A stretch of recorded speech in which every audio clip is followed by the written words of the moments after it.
임대주택 정책 보겠습니다. 248페이지에. 자, 임대주택 정책도 시험 문제 또 매년 출제가 되는 부분이죠. 임대주택 정책도 매년 출제가 되는 부분입니다.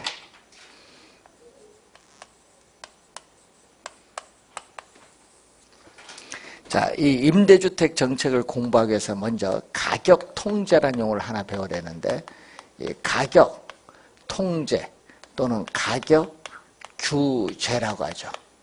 자, 가격 통제, 가격 규제인데, 가격은 뭐 프라이스고, 통제는 컨트롤, 영어 단어를 번역을 한 겁니다. 그래서 정부가 이 특수한 목적이 있거든요. 이 정부가 어떤 특수한 목적이 있는데, 이 특수한 목적을 우리가 달성하는 거죠. 이 특수한 목적을 달성하기 위해서 이 부동산 시장에 직접 개입합니다. 여러분, 직접 개입하는 거예요. 간접. 가격 통제도 직접 개입을 해서 가격에 정부가 인위적인 규제를 가하는 건데, 이 가격 통제의 대표적인 게 바로 여러분이 최고 가격제와 최저가격제입니다.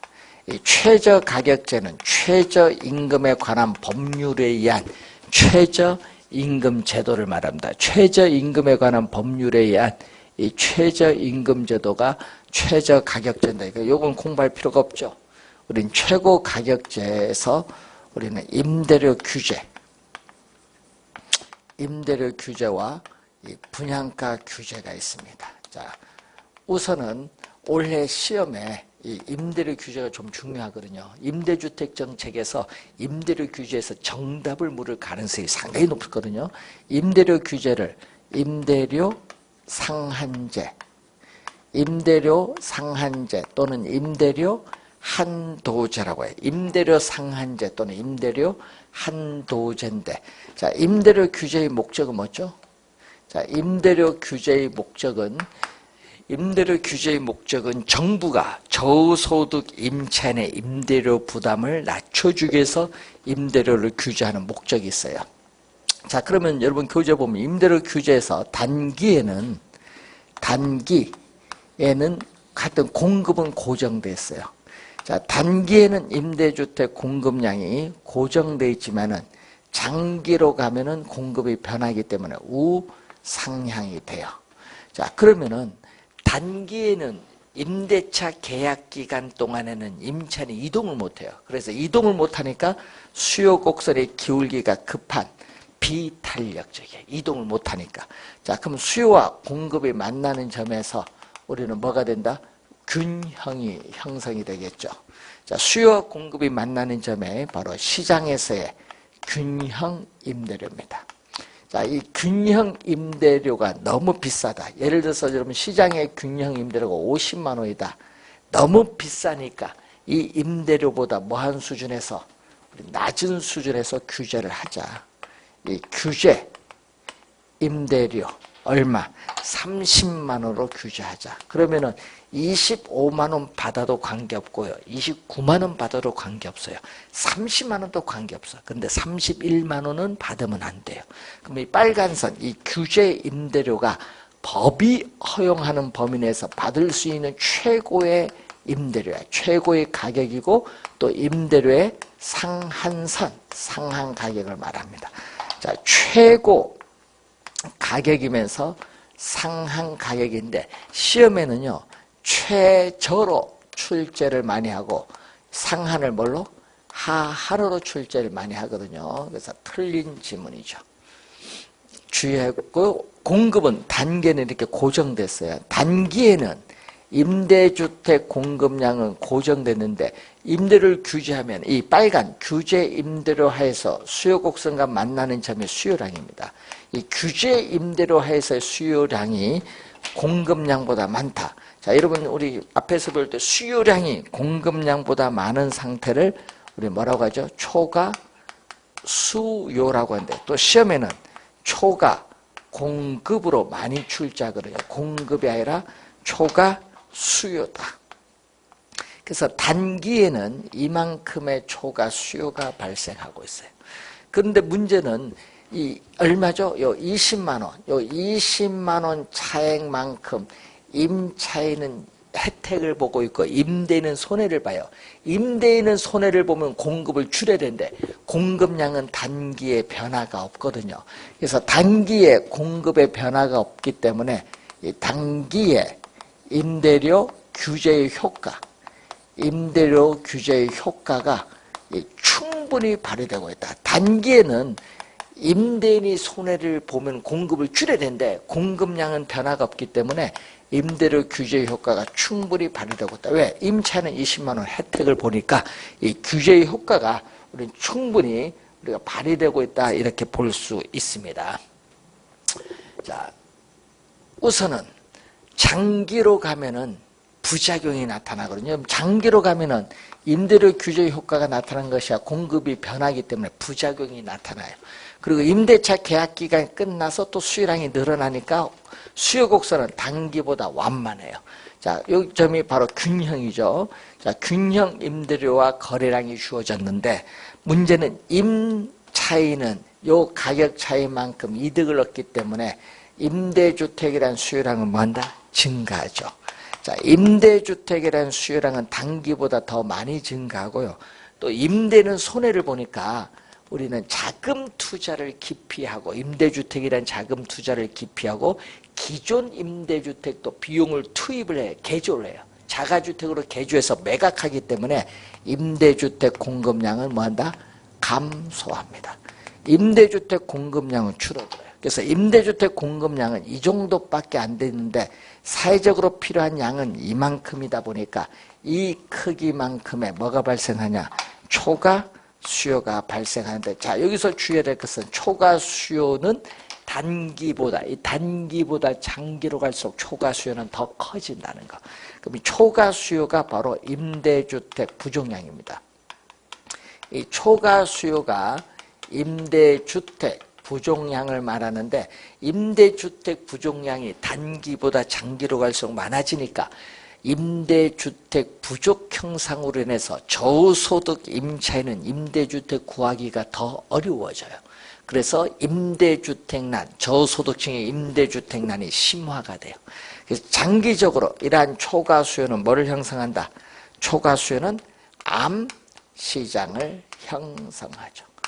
장기적으로 이러한 우리 초과 수요는 암시장을 형성한다는 거죠. 암시장. 자, 암표 사보시면 되겠죠. 여러분, 이 공급량 수준에서 우리는 수요 곡선과 만나는 점에서 여기까지 기꺼이 지불할 용이다. 암시장에서 형성되는 임대료는 균형 임대료보다 더 높아져요. 그 부작용이 생기는 거예요. 그래서 신규 임차인은 암시장에서 높은 임대를 내고 기존 임차인은 규제를 임대를 내기 때문에 요 크기만큼 신규 임차인과 기존 임차인 사이에 장기로 갈수록 소득 분배의 불균형을 심화시켜요. 신규 임차인이 불리한 위치에 놓이게 되고, 자, 그러면 기존 임차인은 규제 임대료만 내고 있는데 다른 지역으로 회사를 발령받으면 다른 지역 이사를 못 가요. 왜? 이사 가면 암시장에서 높은 임대를 내니까 안 돼요. 그러다 보니까 기존 임차인의 주거 이동이 저하돼요. 저하되고, 그리고 다른 지역으로 출퇴근하는데 교통시간을 더 많이 허비하게 만들고 교통 혼잡에 따르는 사회적 비용을 우리가 증가시키게 된다는 그러한 내용이죠. 자, 그런 의미를 가지고 있다 이렇게 보시면 되겠습니다. 자, 그리고 임대인은 손해를 보기 때문에 임대주택을 유지, 보수하기 위한 비용을 지불하지 않다 보니까 임대주택에 대한 질적 수준은 떨어져 저하되고 임대주택을 둘러싼 주거 환경도 악화돼요. 25회 6회 2년 연속 질적 수준 저하 출제를 했었죠. 자, 그런 내용을 우선 염두에 두시면 되겠고, 그래서 장기로 가면 이렇게 암시장 임대료, 규제 임대료, 장기는 임대료에 대한 또 이중 가격이 형성이 돼요. 그리고 단기에는 균형 임대료와 요걸 곱한 요 면적이 임대업자의 총 수입이에요. 규제를 하기 전에는. 규제를 하면은 이 규제 임대료와 요 거래량 곱한 이 빨간 면적이 총수이기 때문에 규제를 하고 나면은 임대업자의 총수입은 줄어들어요. 그럼 어느 만큼 줄어들죠? 요 노란 부분만큼 줄어드는데 이 노란 부분을 원래는 받아야 되는데 규제를 하면 못 받잖아요. 지금 이 노란 부분이 규제를 하면은 임대인에게서 임차인에게로 소득이 재분배되는 효과가 오고 요 전체 노란 부분이 전부가 누구 임대인에게로 재분배되기 때문에 사회 전체적으로 효율성의 상실은 없어요. 자, 단기일 때, 자, 이것을 확인해 두시면 되겠고, 또 가격 기능이 왜곡되죠. 지금 규제를 하면요, 가격을 인위적으로 규제했잖아요. 여러분, 가격을 인위적으로 규제를 했기 때문에 왜곡은 자원 배분의 비효율성이 나타나요. 그래서 이러한 자원 배분의 비효율성이 나타나는 거죠. 예? 그래서 이 임대료 규제는 하여튼 가격 통제 중 최고 가격제의 일종이다라는 거죠. 자, 만약에 이것도 한 4번 출제했네요. 이것도 4번 출제인데 만약에 규제 임대료가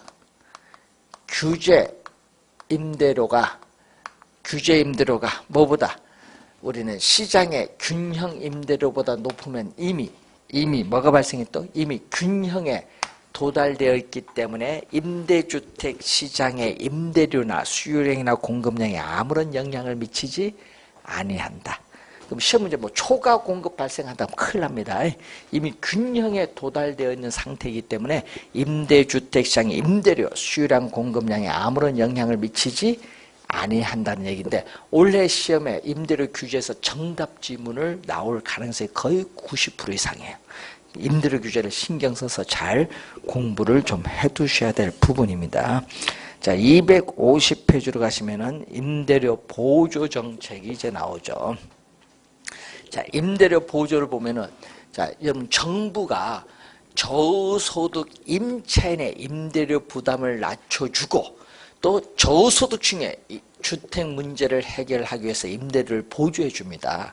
그럼 임대료를 보조해 주면요, 정부가 임대료의 일부를 무상으로 보조를 해줘요.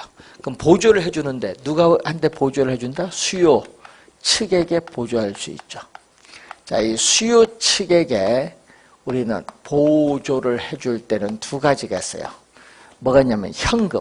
여러분, 임대료의 일부를 현금으로 보조해 줄 수 있죠. 자, 임대료의 일부를 현금으로 보조를 해줄 수 있는데 소득 보조라고 해요. 그러면 현금 보조, 현금으로 뭐 30만 원 보조해 줄 수 있잖아요. 그러면 이 현금 보조를 해주면은, 현금 주면은 임차인 소득에 현금 30만 원 더 해주면 되잖아요. 현금으로 30만 원 보조해주면은 임차인의 소득에 30만 원 더 해주면 돼요. 그래서 이 현금 보조해준 금액만큼 저소득 임차인의 뭐가 높아져요? 실질 소득이 더 높아져요. 그럼 실질 소득이 높아지니까 뭐가 나타난다? 임대주택 소비도 보조를 받기 전보다 보조를 받으면 임대주택 소비도 늘어나기 때문에 이전보다 어떻게 돼? 저소득 임차인의 소비 효용이, 소비함으로써는 만족 효용이 더 높아져요. 그리고 임대주택 소비만 늘어나는 게 아니죠. 임대주택 이외의 상품, 임대주택 말고 이외의 상품에 있어서의 소비도 일반적으로 증가를 하죠. 예. 자, 현금 보조일 때 그렇습니다. 자, 그리고 이 현금 보조도 있지만 집세 보조가 있어요. 여러분, 임대주택 계약을 맺어서 임대주택 들어가서 살 때만 보조를 줘요. 그래서 이 집세 보조를 가격 보조라고 합니다. 자, 집세 보조를 가격 보조인데 집세 보조해준 금액, 자, 집세를 보조해주는 금액, 집세를 보조해주는 금액만큼 어떻게 돼요?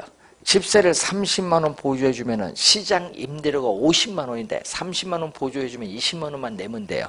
그래서 집세 보조해준 금액만큼 우리는 임대료는 상대적으로 얼마, 시장 임대료는 변화가 없지만은 집세 보조한 금액을 빼주면 되니까 임대료는 뭐죠? 상대적으로 본인은 상대적으로 하락한 셈이 돼요. 상대적으로 보면 하락한 셈이 돼요. 보조해 준 금액만큼.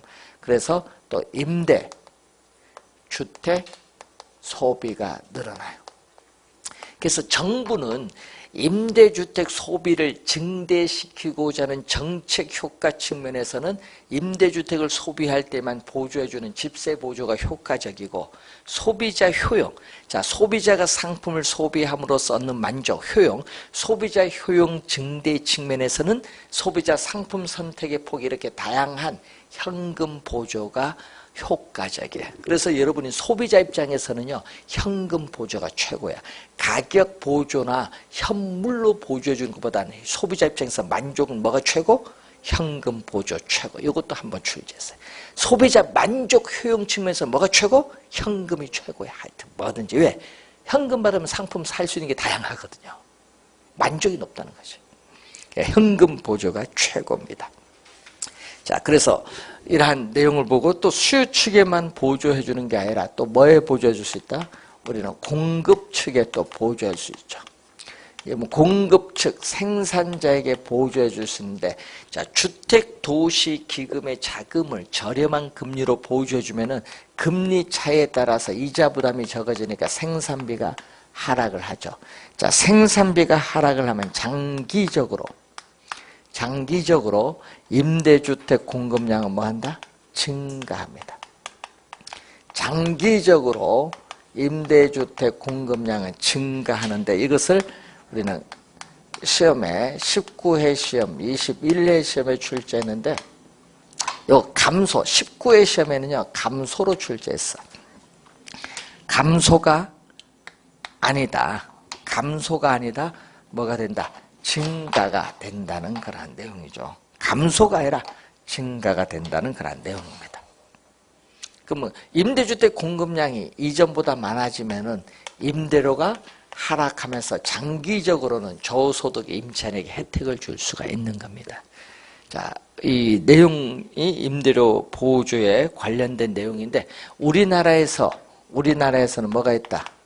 우리는 2015년 10월 1일부터 실시한 주택 바우처 제도인데 일종의 주거 급여의 성격을 가지고 있죠. 자, 이 바우처는 뭐냐? 바우처는 쿠폰을 주는 거예요. 교환권. 자, 쿠폰, 교환권. 여러분 롯데백화점 상품권 보면 거기에 액수가 위에 적혀 있죠. 그런 쿠폰, 교환권을 주는 겁니다. 그러면 정부는 저소득 임차인에게 뭐를 지급한다? 바우처. 왜 현금을 지급을 하지 않고 바우처를 지급을 하느냐? 다른 용도로 전용되는 것을 방지하기 위해서 바우처를 지급하거든요. 그럼 임대인은 임대료를 지불하죠. 임대료를 지불할 때는 이 바우처, 자 바우처 30만 원을 지급하면 바우처 30만 원에다가 현금 20만 원을 더해서 얼마? 임대료를 얼마 지급했다? 50만 원을 누구에게? 임대인에게 지불했어요. 그럼 임대인은 바우처를 받았으니까 이 바우처를 누구에게? 정부에게 제시해서 현금을 이렇게 지급받죠. 자, 이를 관계인데, 그래서 이 공공주택은 임대료가 싸니까 공공주택은 적용하지 않고 주택 바우처 제도는 민간 임대주택에만 적용돼요.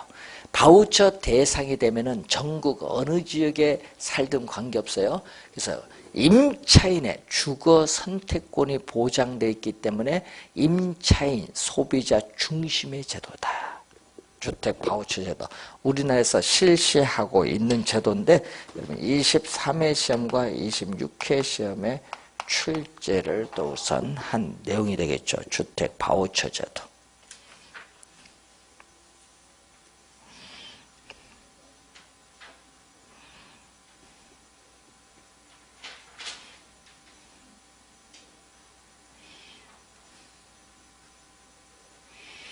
자, 관련해서 공공주택 정책 253페이지로 갑니다. 자, 이것도 이제 시험에 우리가 많이 출제가 또 되고 있는 부분이 되겠죠.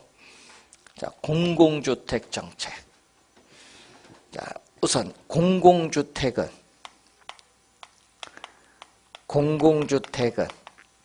유럽에서는 사회주택, 호주에서는 정부주택이라고 하는데, 이 공공주택 공급을 하면은 이 공공주택에서의 임대료를 우리는 민간 임대주택에서의 시장 임대료보다 훨씬 저렴하게 해서 공급해야 돼. 민간 임대주택 시장 임대료가 50만 원이면 공공주택은 15만 원 저렴하게 해서 공급해야 돼. 그래서 이 임대료의 차액만큼, 이 35만 원만큼, 이 차액만큼 정부로부터 임대료를 보조받는 것과 똑같은 효과를 주기 때문에 우리나라는 임대료 보조보다는 지금까지 공공주택 정책을 주로 사용해 왔습니다.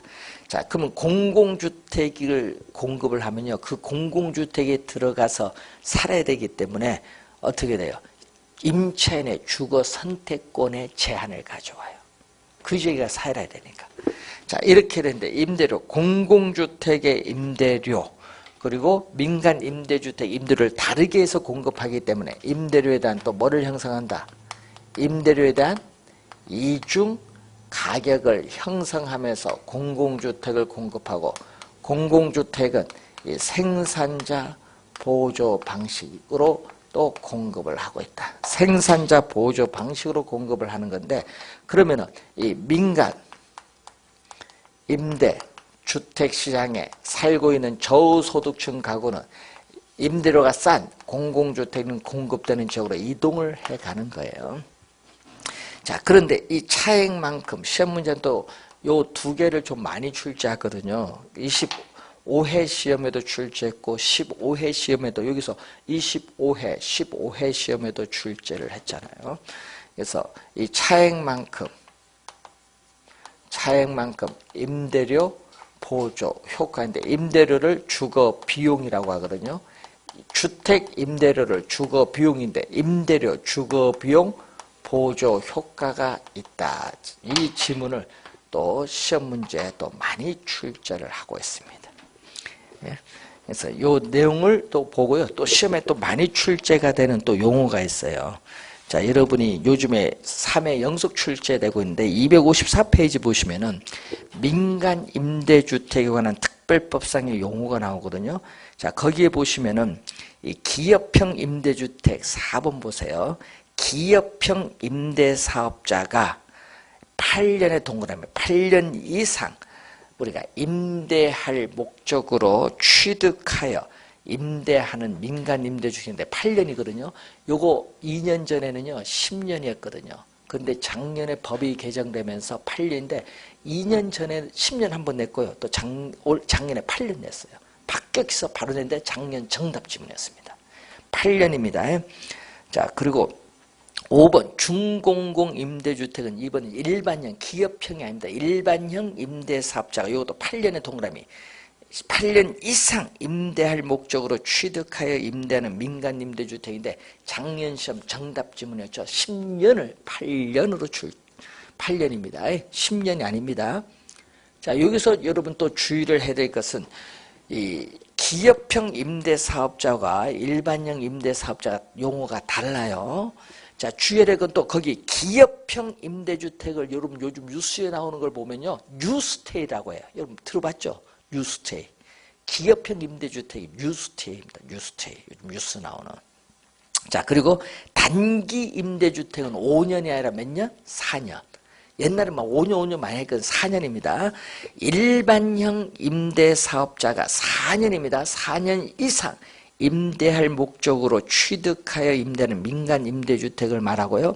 자, 8번에 기업형 임대사업자 보면 8년 이상 임대할 목적으로 100호의 밑줄, 100호 이상으로서 대통령령으로 정하는 우리가 호수 이상의 민간 임대주택을 취득하였거나 취득하려는 임대사업자를 말하고, 일반형 임대사업자는 기업형 임대사업자가 아닌 임대사업자로서 1호의 밑줄, 1호 이상의 민간 임대주택을 취득하였거나 취득하려는 임대사업자를 말합니다.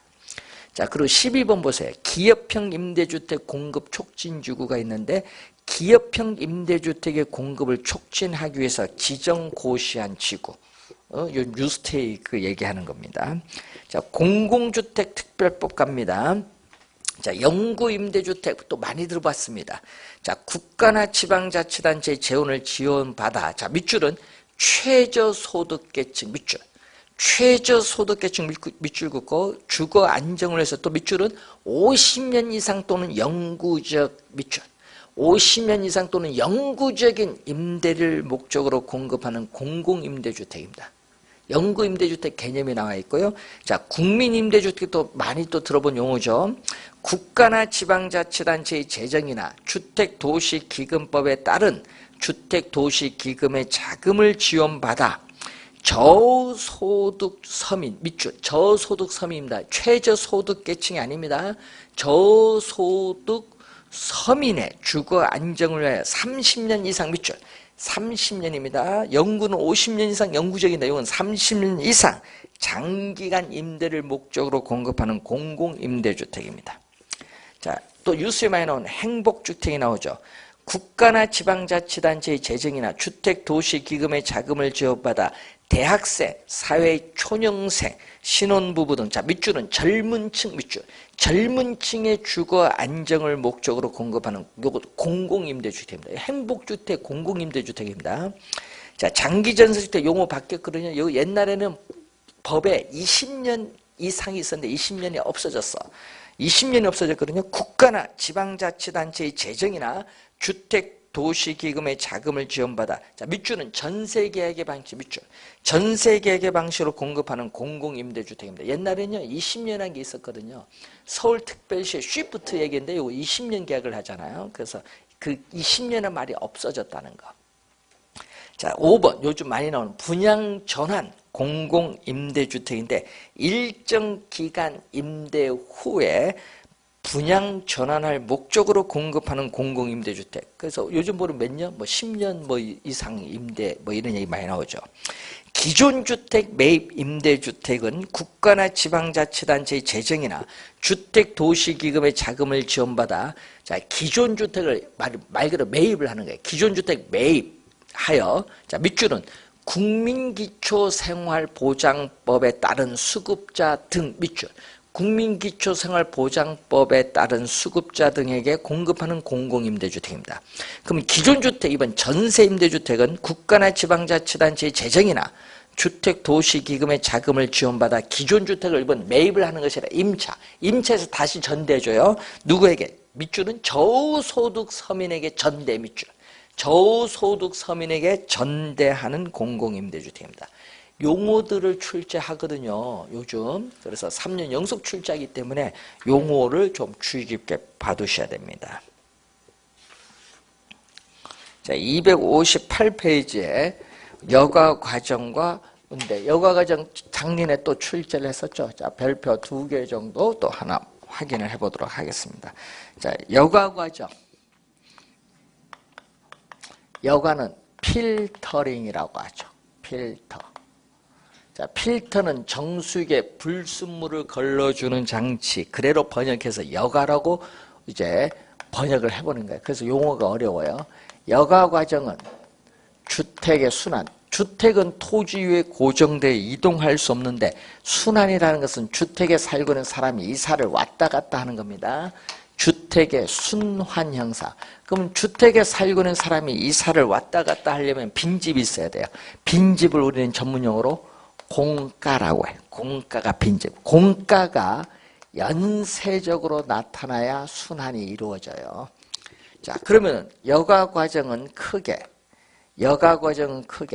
이 상향 여가와 이 하향 여가로 나눠볼 수 있는데 이때 이 상향 여가를 볼까요? 자, 이 상향 여가는 얘기죠. 일정 수준 이하의 여러분 저소득층이 거주하는 일정 수준 이하의 주택을 저급 또는 저가주택이라고 하는데 이 저급 저가주택을 뭐하냐? 수선, 비용을 투입을 해서 수선 또는 재개발해서 고소득층, 상위 소득계층의 사용용으로 바뀌는 것을 상향여가라고 해. 자, 우선 개념은 또 21회 시험에 개념이 한번 출제했고, 또 상향여가 또 요걸 많이 출제죠. 거기 보면은 주택의 상향여가는 소득의 증가 등으로 인해서 저가주택이라는 수요가 감소되었을 때 나타나는데, 감소의 동그라미. 감소가 중요하죠. 감소가 중요한데 시험에 이것을 증가로 3번 출제했어요. 증가가 아니라 뭐다? 저가주택이라는 수요가 감소됐을 때 나타나는 정답 지문 15회, 15-1회, 23회 시험에 3번 정답으로 물었어요. 감소인데 뭘로 출제했다는 거야? 증가로 3번 출제했어요. 자, 하향 여가를 보면은, 자, 고소득층이 사용하는 일정 수준 이상의 주택인 고급, 고가주택이 시간이 경과함에 따라 물리적으로 쇠락을 해서 더 이상 고급 주택의 기능을 제공해 주지 못하면은 저소득층의 사용으로 넘어오는 것을 우리는 하향 여가인데, 일반적으로 여가 과정이라면은 하향 여가가 일반적인 형상이기 때문에 하향 여가를 능동적인 순환이라고 하는데, 여기서 주의해야 될 것은 우리가 이 여가 과정은 시간이 경과함에 따라 주택의 질적인 변화와 고소득층 가구, 저소득층 가구의 이동 관계를 설명하는 이론을 얘기합니다. 자, 여가 과정이 나오면 주거분리라는 용어가 있거든요. 자, 도시 내에서 고소득층 주거지역과 저소득층 주거지역이 서로 분리되는 형상을 주거분리 형상이라고 하죠. 주거분리 형상. 자, 그러면 이러한 주거분리 형상은 도시 전체적인 측면에서 뿐만 아니라 지리적으로 가까운 근린지역에서도 발생합니다. 그래서 정의 외부 효과로 인해서 발생하는 편익은 추구를 하려 하고, 마이너스 외부 효과로 발생하는 피해는 피하고자 하는 동기에서 주거 분리 형상이 나타나요. 그러면은 이러한 주거 분리 형상에서 저급, 여러분 저소득층이 거주하는 이 저급 주택 지역에서는 주거 환경이 안 좋거든요. 그래서 뭐죠? 마이너스 부의 외부 효과가 나타나고 있습니다. 그러면 이 저급 주택 지역, 저소득층 주거 지역에서 수선비와 수선 후에 같이 상승분을 비교했더니 어디가 더 커요? 마이너스 외부 효과로 수선 후에 가치 상승분은 거의 없죠. 수선비가 많이 드니까 비용을 투입을 해서 수선을 하지 않기 때문에 저급주택 지역은 계속 뭘로 남아요? 저급주택 지역으로 남는 경향이 있죠. 자, 그러면 고급주택 지역은 어떻게 돼요? 고급주택 지역, 고소득층 주거지역은 여기는 뭐죠? 정 플러스의 외부 효과가 발생하고 있죠. 양호한 주거 환경이 나타나는데, 그럼 고급주택 지역에서 수선비와 수선 후에 같이 상승분을 비교했더니 어디가 커요? 수선비보다는 수선 후에 같이 상승분이 크죠. 크니까 어떻게 나타난다? 비용을 투입을 해서 우리는 수선을 하겠죠. 수선을 하니까 고급주택지역은 계속 고급주택지역으로 남죠. 그래서 저급주택지역은 계속 저급주택지역으로 남는 경향이 나타나고, 고급주택지역은 계속 고급주택지역으로 남는 경향이 나타나기 때문에 도시 내에서 저소득층 주거지역과 고소득층 주거지역이 분리되는 형상인 주거분리 형상이 나타나죠. 자, 이런 경우 이제 보면은 2번은 수선비보다 수선 후에 가치 상승분이 크다. 자, 수선 후에 가치 상승분이 크면은 두 가지 형상이 나타나죠. 비용을 투입을 해서 수선을 할 수 있고 수선을 하지 않을 수도 있는데, 수선을 하게 되면 뭐가 나타나죠? 수선을 하게 되면 상향, 여러분 저급주택을 수선 또는 재개발되면 무슨 과정? 상향, 여가에 있어서의 과정을 통해서 저급주택지역은 뭘로?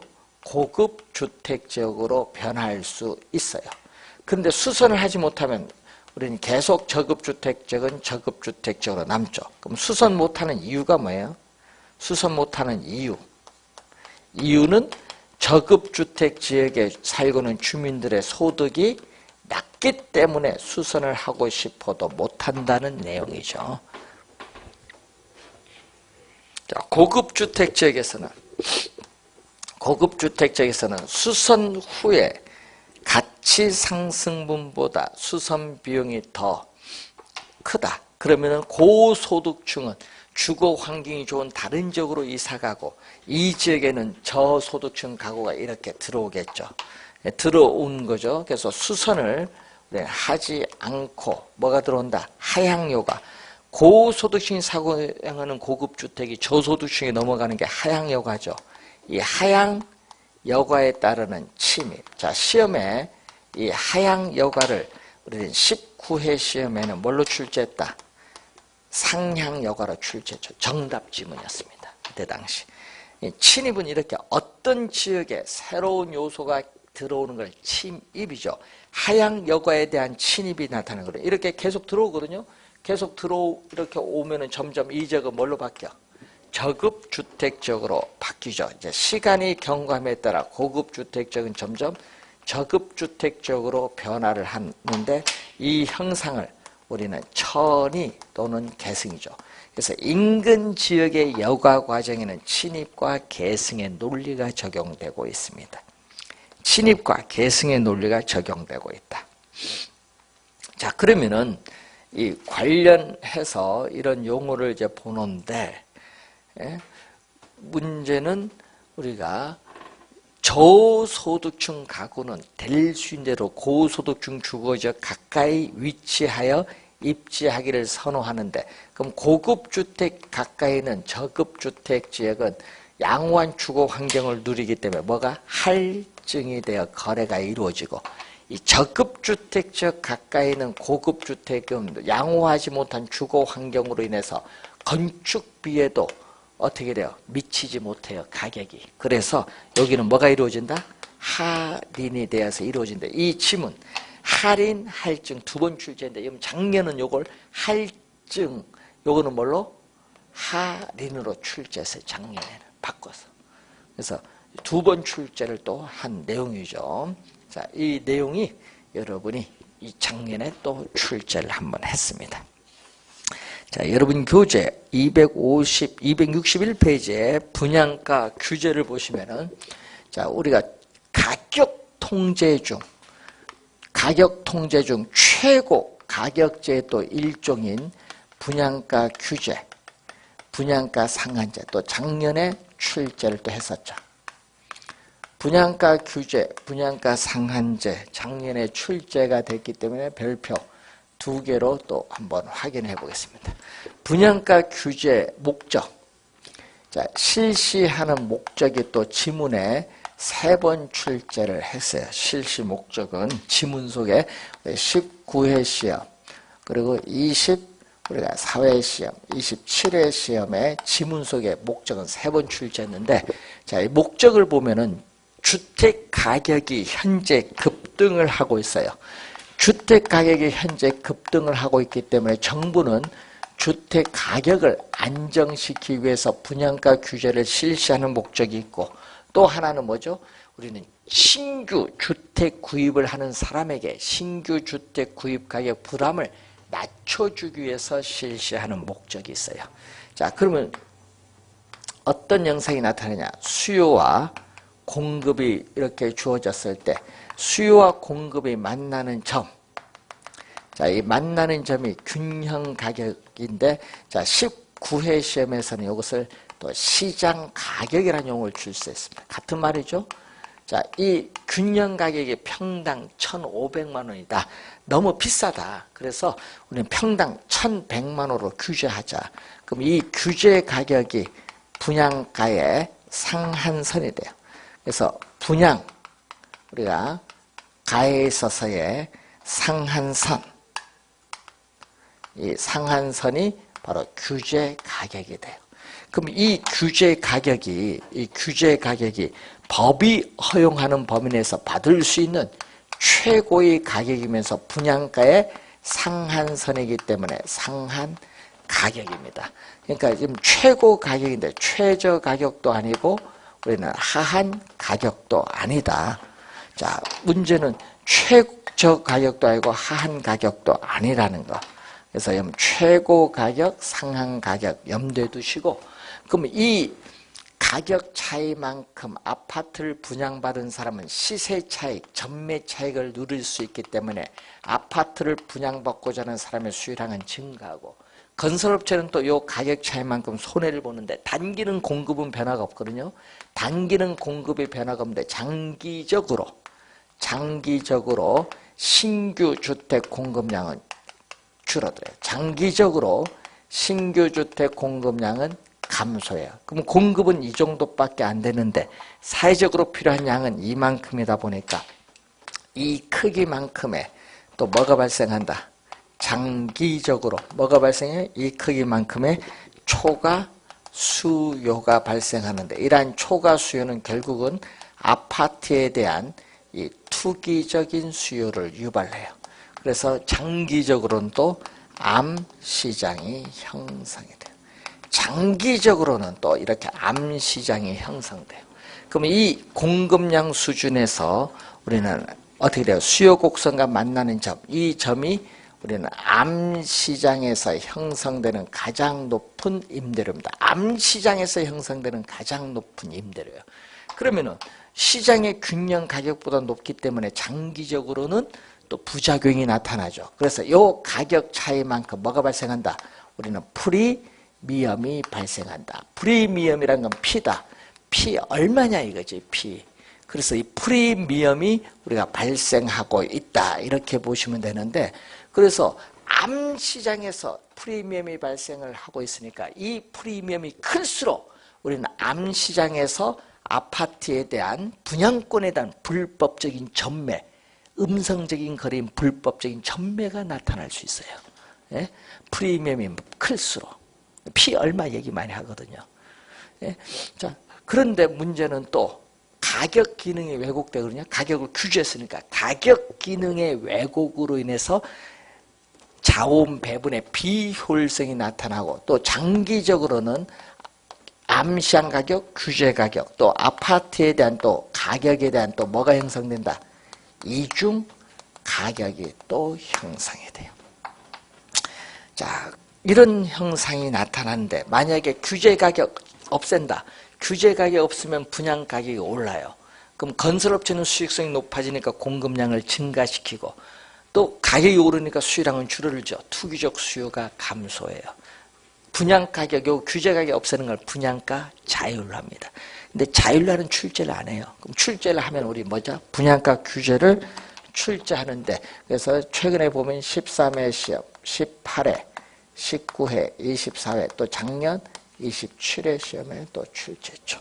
이런 공법의 주택법 보면요, 분양가 상한제 적용주택 이걸 출제했어요. 정답으로 작년에.